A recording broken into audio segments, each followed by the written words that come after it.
Well, hello and welcome everyone. I would like to thank the Defense Secretary, Mr. John Healey, for being here today.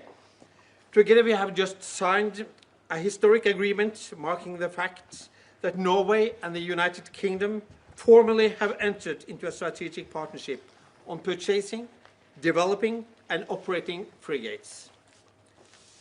This partnership will further strengthen the defense cooperation between our two countries.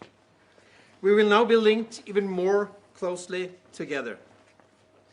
Norway and the United Kingdom will operate and further develop the frigates over the coming years and over the coming decades.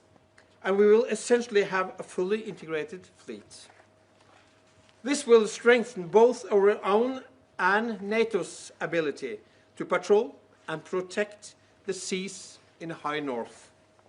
This is important for Norwegian, UK and allied security in today's uncertain times.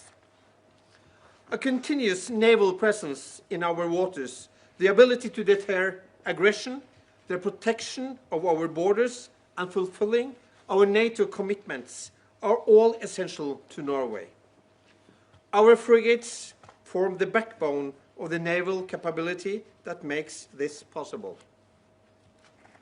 Norway values the close cooperation with the UK in safeguarding critical undersea infrastructure. Our decision to acquire British frigates designed for advanced anti-submarine warfare will further strengthen our joint capacity to detect and counter Russian military threats. Having identical vessels will enable us to operate even more efficiently together on challenging missions. It will also reduce costs and make joint maintenance easier. In addition, we aim for full integration, making it possible to exchange crews, conduct common training for personnel, and more. We will promote strong industrial partnerships that will contribute to growth and job creation in both nations in the decades to come. We aim to involve both the maritime and defense industries in this cooperation, established industry partners as well as small and medium-sized enterprises. Several areas for cooperation have already been identified, including standardized vessels, through-life support, production of ammunition, torpedoes, and more. To sum up, dear John, we're looking forward to broaden, integrate, and further strengthen our close partnership as allies to secure and deter in the high north. Thank you. Tore, thank you. It's a huge pleasure to be with you in Norway again, and thankfully a little warmer than it was in Kirkenes in February, when I was last with you. Today does indeed, as you say, mark a new chapter in what is already a long and deep partnership between Norway and the UK. We have just agreed a £10 billion defence deal for Type 26 frigates. And these 5 frigates may be Norway's biggest ever defence contract. But the reality is that they are so much more and mean so much more. This is a deal that will create a combined Norwegian-UK submarine hunting fleet in the North Atlantic and High North, 13 strong. This is a deal that will strengthen NATO's northern flank and that will lead the way in forging new standards of interoperability for nations within NATO. And this is a deal that will make defence an engine for growth in both our countries, supporting thousands of jobs for many years to come. We will indeed train together, crew together, operate together, we will build together, we will develop these ships together in the years ahead. There are young people at school today in Norway and in the UK that will have the chance to join and crew on these ships together in the future. And those who will captain the ships that we build at the end of this production line in the late 2030s are only just joining our navies, perhaps out there on the parade ground, future captains of these frigates. Now, I've come here directly from Kyiv, where yesterday I chaired a defence ministers meeting of the Coalition of the Willing. There is real momentum in the determination of all nations involved to prepare to play a part in securing a peace that we want to see in Ukraine. There is also a determination and a defiance to stand with Ukraine in confronting Russian aggression. And as the UK and Norway, we know that Russia's aggression, Russia's threats are not confined to Ukraine. Russia is reopening its Cold War bases in the High North. Its submarine activity is rapidly rising. It's threatening our critical infrastructure across the North Sea and into the Baltic. Now, and from this point on, Putin will face an increasingly combined Norwegian-UK force that will plan, operate, and as necessary, deter together. In doing so, this partnership, and at its heart the deal that we celebrate agreeing today, will make both our countries safer, and it will make NATO stronger. Thank you. Thank you. We'll now have a plenary Q&A session. I ask you two to come forward. Sure. First of all, I have a question for the British Minister of Defence. Good afternoon. Mr. Healey. I understand that this deal is a repurchase agreement. I'm wondering how will the British invest in the Norwegian economy as a result of this? This isn't a one-way contract, nor is it a one-off. Norway has a well-established offset policy. I see that as an opportunity, not an obligation. In Norway here, you design and you build some of the most advanced systems and weapons and ships there is in the world. And for instance, we are already planning and starting to install your naval strike missile on our ships, on our T-26s. So there will be lots of opportunity for us to reinforce that partnership in the military with our stronger partnership in industry as well. And are you confident that you can deliver the first frigate by or in 2029? Oh yes, it'll be in service by 2028.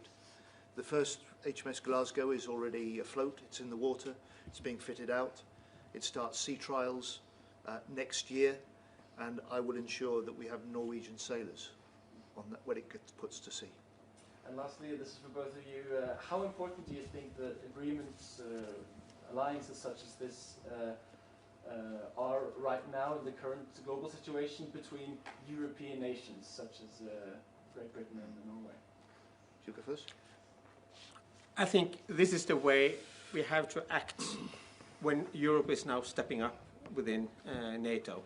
We have to standardize, we have to integrate, we have to buy the same weapon systems. We are buying the same frigates to be identical, to bring down maintenance costs, to develop it together, to learn from the innovation on the very serious background in Ukraine. We are leading both the Maritime Capability Coalition in the Black Sea together, and we're learning a lot from the Ukrainians. So we think this is the way of developing Europe now as everyone stands in the arms store.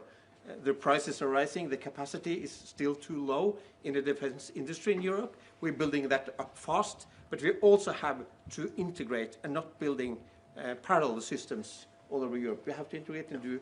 We think this will be one of the lighthouses on how to develop a stronger NATO and a stronger European part of NATO.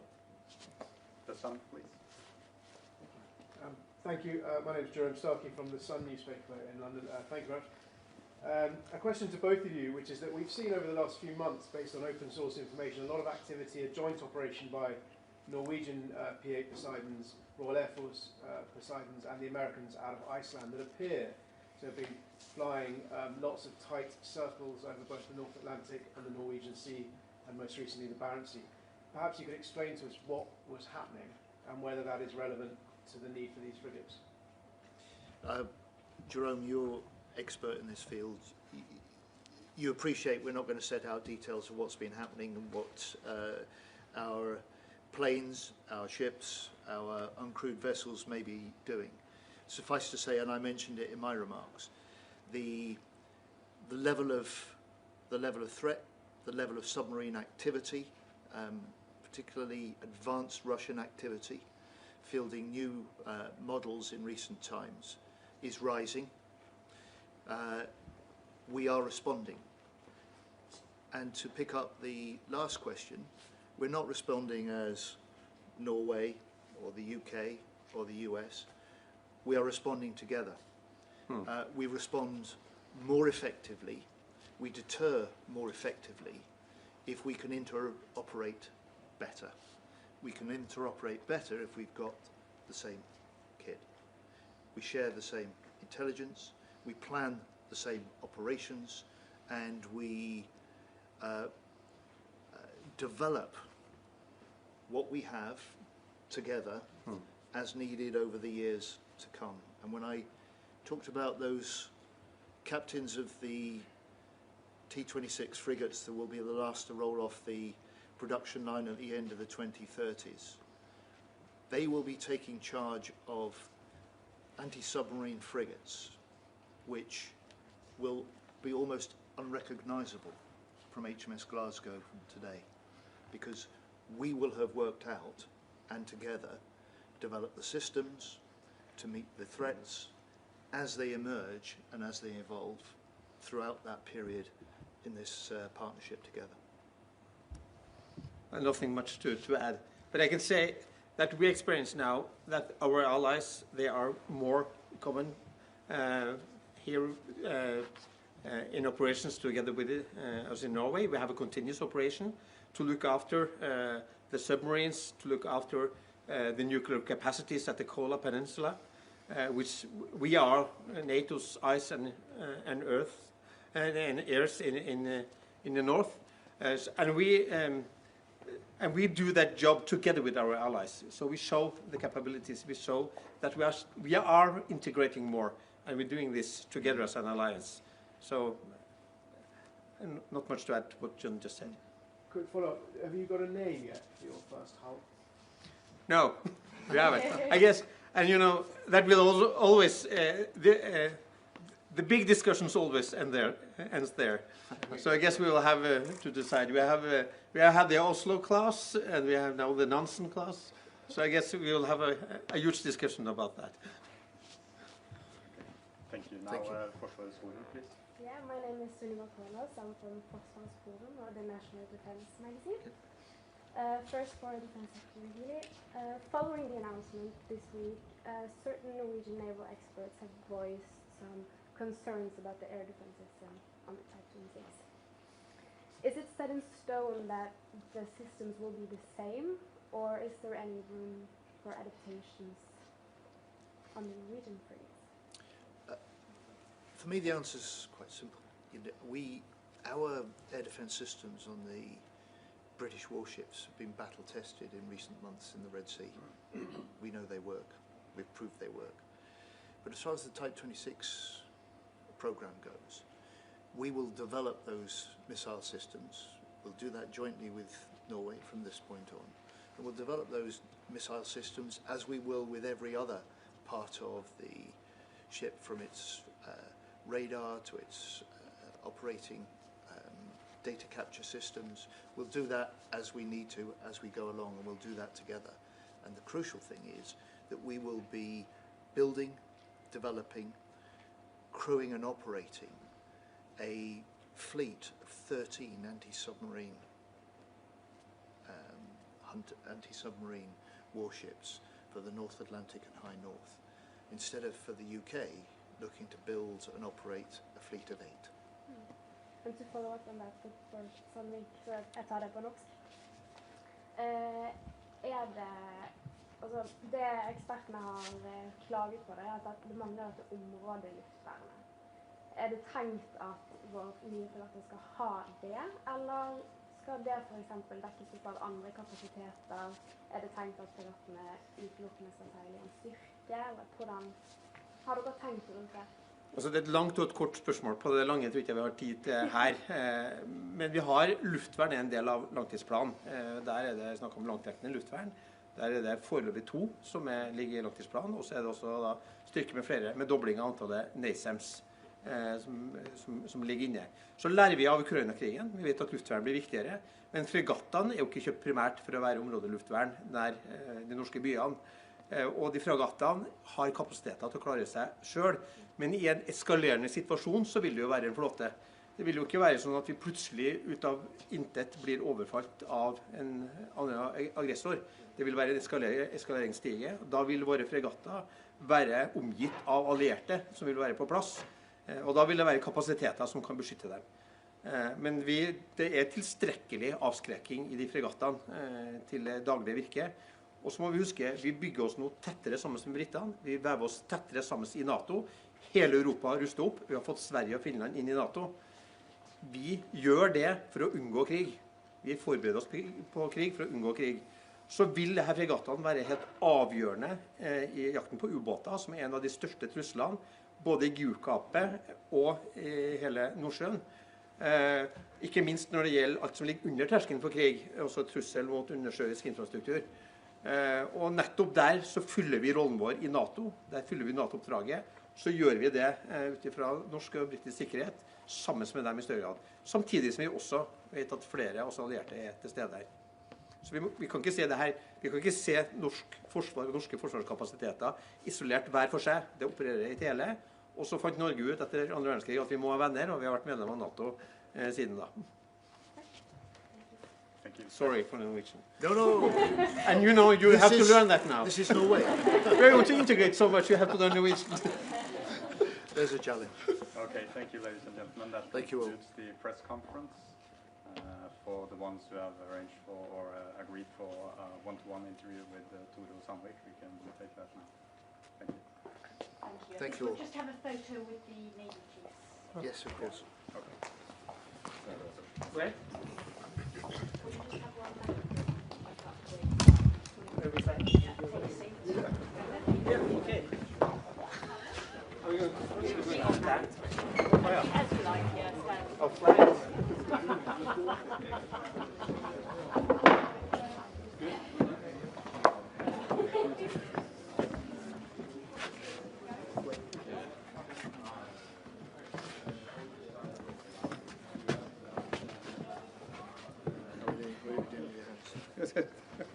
Always where to put your hands.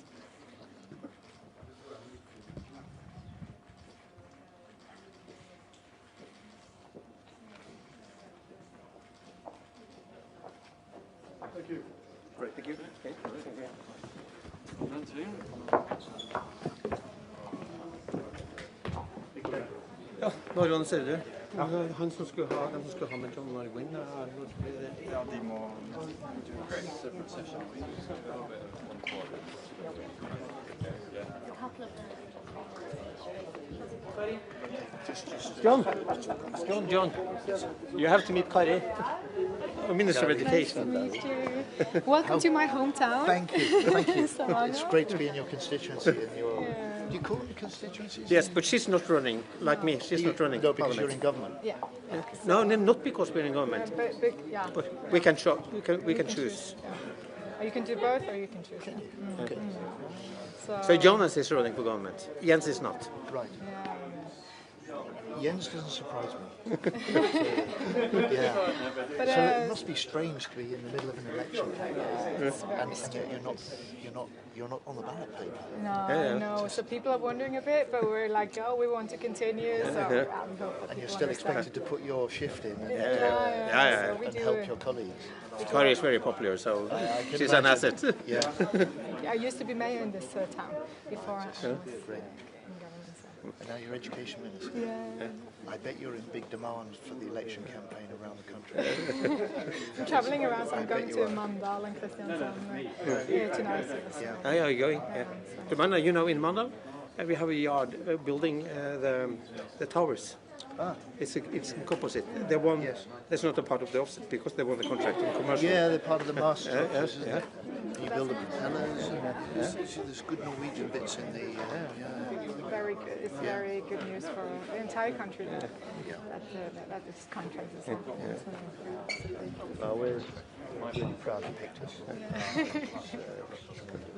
So it's things going in your part, is it? Now we need and then we've got a partnership we can really build. Yeah. Really. That's good. So how long are you staying? Another 2 hours. Only 2 hours. Because it just came in from Kyiv. Oh yeah. But I really like the part you were saying about the young ones who are actually going to... Especially here. Yeah. You'll feel it in this town. So everyone who's going into Navy is coming here as recruits. So it was actually going to be deleted, all this this camp, but then it was suddenly the biggest in Norway, and now it's going to use. I think it's 1,200 4 times a year coming in here as conscripts. And I really like the system you've got. I don't think we can move to it in one go. I almost said it at lunch actually. And as an education minister,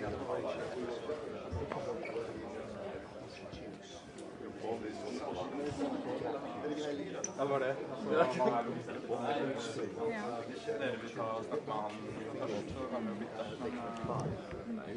Må ta det norske først. Jeg må tenke det.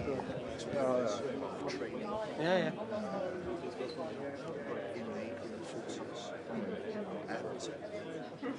Not because we want to recruit, though many will. It's because we want to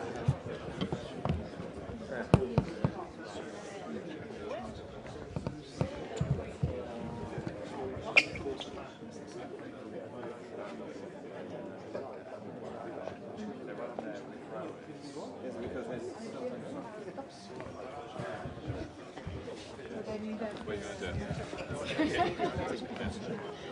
All the very best for you.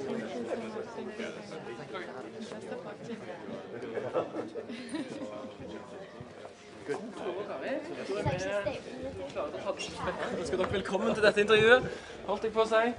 Nå vet du, han kan alt om forsvarsdetaljene, så kan jeg se litt om Madlaleiren eventuelt som er Norges største rekrutt. Ja, med deg så blir det stup og skyt for min del, altså. Og så blir det jo... kommer et spørsmål til. Så er det jo det som han sa. Kanskje noen av de fremtidige kapteinerne som skal seile sammen med britiske. Ja, stemmer. Og det var jo litt... De er jo her nå.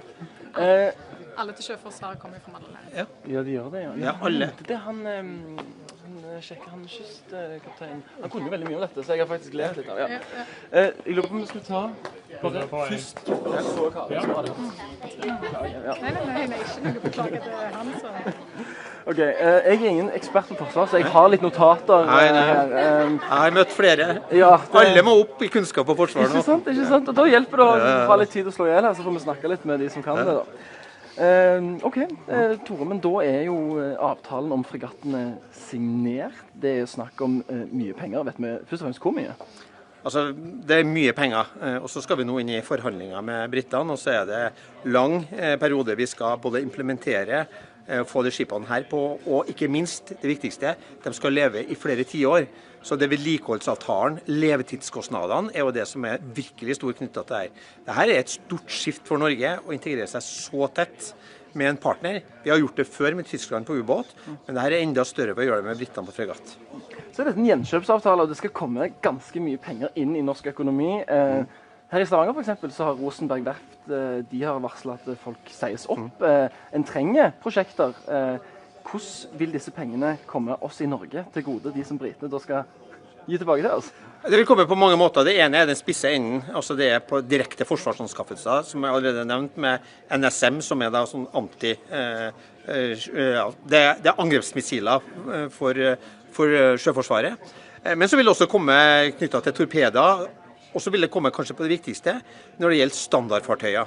Norge skal i tillegg bygge 28 standardfartøyer for kystvakta, både det som går nær kysten og det som skal være havgående. Det kommer til å være en gigantkontrakt som skal gå på norske verft, det har Stortinget bestemt. Og der er det gjenkjøp ikke minst knyttet til det. Det er en av de store tingene av det. Og så er det som jeg sa da, levetidskostnader. Dette skal vedlikeholdes over mange år, det skal videreutvikles over mange år, fordi at dette fregattene kommer til å utvikle seg med teknologisk utvikling, med nye trusler, og der er det også store muligheter for norsk industri, men også for norsk eksportindustri, for Storbritannia er verdens 5. største militære marked. Men er det sånn at, nå skal jo disse bygges rett over fjorden i Glasgow, har jeg skjønt. Kan deler av de også bygges langs norskekysten? Er det noe dere kan snakke med britene om? Nei, fregattene skal bygges i Storbritannia, men på vedlikehold og på videreutvikling så vil det kunne komme kontrakter. Ikke minst på vedlikehold for å holde flåten operativ, så vil også norske verft komme til å bli involvert. Men det er ikke minst knyttet til standardfartøyer og gjenkjøp der, som vi ser store muligheter for norske verft. Også ha et eksportmarked i tillegg til de 28 som skal bygges til Norge alene, så kommer det til å være, er jo målet der at det skal bli en stor eksportindustri også. Det er jo klart at med så store investeringer, så er de kommer under lupen, og her har det kommet kritikk fra spesielt 2 hold. Det ene kan begynne med det militære. Det var orlogskaptein Tor Ivar Strømme, heter vel han, som kritiserte de britiske versus de franske fregattene, at de ikke er i stand til å forsvare seg selv. Det høres jo veldig urovekkende ut, spør du meg. Det her er fregatter som er fullt i stand til å forsvare seg selv. Så vil det være sånn at du må utvikle også forsvarssystemene på fregattene. Men de skal jo ikke operere alene, og i hvert fall ikke i en situasjon der noen begynner å skyte på dem. Da vil det jo være en eskaleringsstige. Det er ikke sånn at vi plutselig blir angrepet av Russland ut av det blå. Vi kommer til å ha etterretning, vi kommer til å ha en eskaleringsstige som gjør at om det eventuelt skulle gå så galt, så vil de være omgitt av en flåte med massevis av destroyere og andre kapasiteter som vil kunne beskytte dem. Ikke minst også det vi har i lufta fra Norge. Så disse fregattene vil være trygge for å gjøre en oppgave de skal gjøre i fredstid, og være avskrekkende. Og ikke minst da er det veldig gode fregatter når det gjelder å jakte på ubåter. Når det er sagt, Frankrike leverte veldig godt tilbud. Det gjorde også Tyskland og USA. Og vi ønsker også at de landene skal lykkes med sine fregattprogrammer. Det styrker hele alliansen. Og den andre kritikken har jo gjeldt israelsk produserte komponenter eller deler. Er det aktuelt å be om eller å bytte ut de delene med andre, all den tid noen av disse selskapene er svartlistet av for eksempel oljefondet? Altså, et av hovedpoengene med anskaffe med et strategisk partnerskap at vi skal ha helt like fregatter. Altså de skal være identiske. Og da blir det, hvis vi nå begynner å bytte enkeltkomponenter med risiko for prisøkning, for svekket ytelsesevne, og ikke minst å gjøre det vanskelig å ha felles vedlikehold, så er det en feil ende å starte i. Så vi har ikke planer om det. Men regjeringen har tatt feil i vurderinger rundt israelske selskaper før. Det har vi jo nylig sett. Føler seg trygg på at dette her kan stå om for eksempel situasjonen i Israel og Palestina vedvarer i 2 år til? Altså, vi må understreke at vi lever i en farligere verden. Situasjonen er svært alvorlig. Det er økt russisk aktivitet både på havoverflata og når det gjelder trussel mot undersjøisk infrastruktur. Dette handler om Norges sikkerhet. Vi må kjøpe de beste fregattene for Norges sikkerhet for å ivareta norsk sikkerhet. Vi skal gjøre det sammen med britene, vi skal integrere oss sammen med britene. Da må vi ha helt like fregatter. Så det er vårt utgangspunkt for denne kontrakten. Helt til slutt, Tore. Vi har jo en regjering eller en president i USA som ofte uttaler seg om ting. Har du hørt noe fra Trump om at amerikanerne ikke ble valgt? Ikke hørt noe fra Trump, og forsvarssamarbeidet med USA er svært tett. Det skal fortsette. Akkurat nå så seiler norsk fregatt sammen med amerikansk hangarskipgruppe langs norskekysten, verdens største hangarskip, Royal Ford. Så det er høy aktivitet fra amerikanerne i våre nærområder, samtidig som en norsk fregatt nå faktisk også er i Stillehavet sammen med en britisk hangarskipgruppe. Så vi integrerer oss, og vi er trygge i NATO. Derfor så samarbeider vi så tett med våre allierte, og det skal vi fortsette med. Takk skal du ha, forsvarsminister Tore Sandvik. Nå bare kommer vi videre, det er jo ikke direkte, så... Ja. Kunne vært direkte, det var jo veldig bra. Ja, det ble gjort veldig sånn, som om det var direkte. Jeg glemte faktisk litt, ja. At det ikke var det. Når man ikke kan det, så stiller man jo grundig, mer spørsmål. De visste at de var så grundige, men... Synes du hadde veldig gode spørsmål også på den plenary? Synes du det? Jeg følte meg litt sånn corny, for så kom jo han fra The Sun og stilte et eller annet spesifikt spørsmål med et eller annet skip, så hadde... Ja, det var jo tydeligvis pågående og aktivitet. Ja, det var noe som de var litt opptatt av, ja. Hei, så er det. Karin Nessa Nordtun.